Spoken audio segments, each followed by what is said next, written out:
want to start asking you about LeBron setting the tone offensively in that first quarter, if there's anything that you saw or game plan or anything that went into that. I just know I think he knew we were playing against a switching team, a junk defensive type of team, and probably not going to be as much ball movement against a switch everything type of defense as we saw in the last couple of games where we had 36, 37 assists. And I thought he was ultra aggressive trying to score the ball, and particularly shooting the ball over the top in the first half, and obviously set a tone for us. And then for just anything about the contrast that, the last few games going against LaMelo and Anthony Edwards and Wiseman, some of these up-and-coming young guys, and here's LeBron at this age, right, looking this energetic. It's something you've talked about many times, but I wondered if you could summarize what you saw in that tonight, these last couple. He just says he's got great energy. You know what I mean? He's playing every night, setting a great tone, I think, for young players and, for the whole league, that if he feels good, he's going to be in there and he's going to compete at a super high level and dominate the game.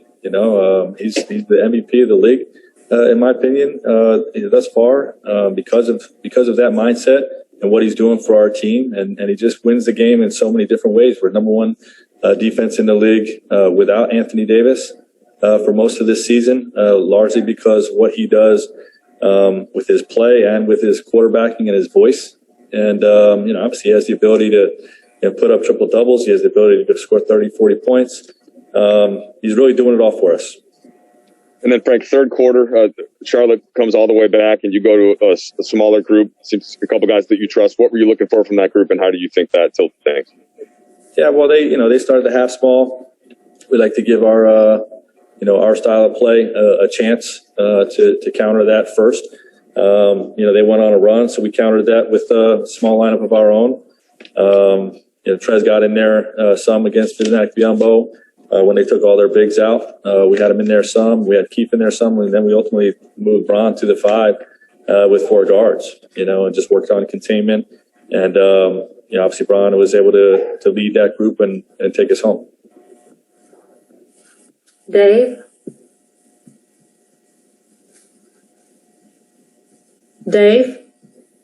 You? My box moved on the screen. Frank, since you went there with the LeBron MVP mention, how do you make any sense, or what do you think of the fact that it's been 8 years since he's won that award? I just think it's what's the right word? It's a mistake on the voters' part, to go season after season without voting the best player in the league MVP. It's the simplest way to put it. There's been other players that have been deserving, but he's been the best player in the league for as long as I can remember. Maybe since the second year in the league, third year in the league. So, it's just one of those things that is unfortunate. It's not right, and he should get it this year. He's doing it every night, and no one's as deserving. Bill? Kind of a flip of the same question, but what do you make of the fact that he could go 8 years without winning the MVP, and the game could change so much, and a whole new era really of basketball, generation of players, and here he is at 36, potentially still able to bookend that with potentially another MVP campaign. Yeah, he's the best player to ever play the game. In my opinion, I stated that. I think many feel that, and he continues to prove it. With his play. It's just that simple. For him to do it this long, through a change like you just mentioned too, stylistically, with the way the game is played now as opposed to even 4 or 5 years ago, to still be this dominant, to still be the best player in the league, it's just remarkable. And obviously, he's doing a great job for us. To the Lakers to continue to win games and keep us afloat while a guy like Anthony Davis is out. Brad? You guys have won 4 in a row since the All-Star break. How much did the All-Star break help you guys? And is that a key to what's going on right now, getting that rest and getting your legs back underneath you? Yeah, it was definitely needed. We didn't want to talk about it at the time, but, it was clear our guys sort of hit a wall after the short off season. We came out of the gate strong, suffered some injuries, and then that stretch before the break, it was pretty clear that our guys were a little bit fatigued. The shots were short. The minds were a little bit fatigued, but we've come out of the gates. I think Bron set a great tone for us, saying it's go time, post All-Star break. And, our guys have really responded, with, really good play, against some good teams, to lead to this 4-game win streak. Kyle. Hey, Frank. You talked about how, you guys are in the middle of a 5 games and 7 night stretch, 8 games and 12 nights. As much as you got to rest during the break, what practices do you have to kind of make sure that your team can retain as much of that as possible in this really tough stretch right out of the break? Yeah, there's no practice. When you play 8 games in 12 days, there's no practice, and we're not even having to shoot around. So it's all mental. Our coaching staff is doing a good job working with guys individually on their growth, so we don't overdo the team film work, because even that can be too taxing mentally. And our guys have had a great mindset to improve each game, even in wins. For instance, we won the Minnesota game, but we gave up a 118 defensive rating, and nobody was happy with that. So we really tightened the screws tonight, except for the third quarter. We had a really strong defensive performance. Offense rating is back at 104, which is close to where we want it. And we'll continue to try to grow in wins. Michael Duarte.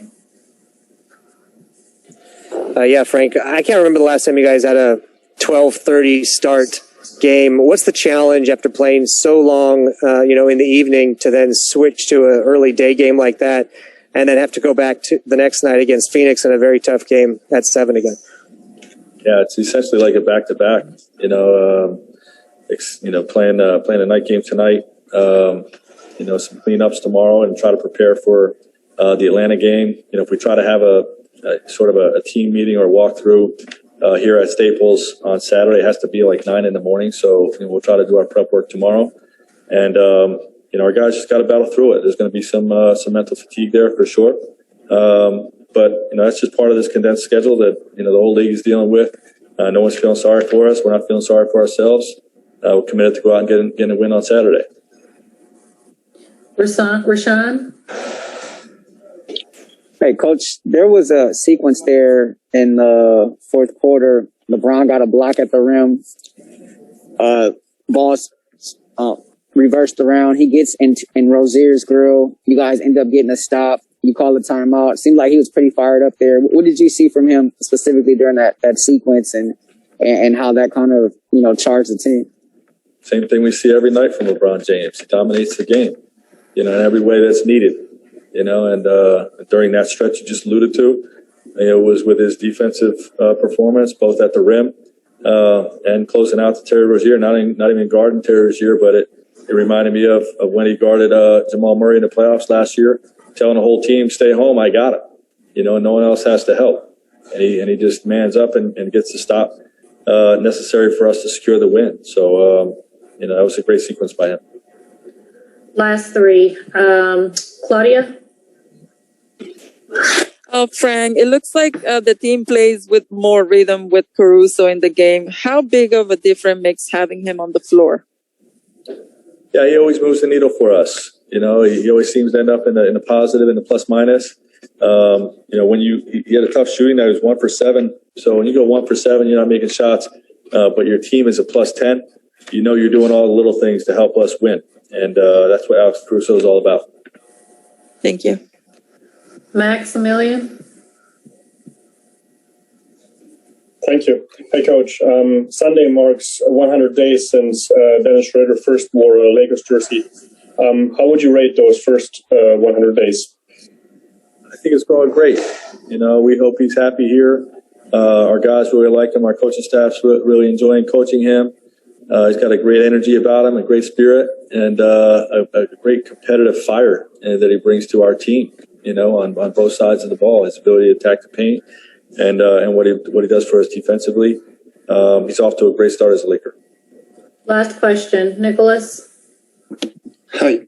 About Dennis Schröder, how much is he important when AD is out? Well, we saw what we did when AD was out and Dennis was out.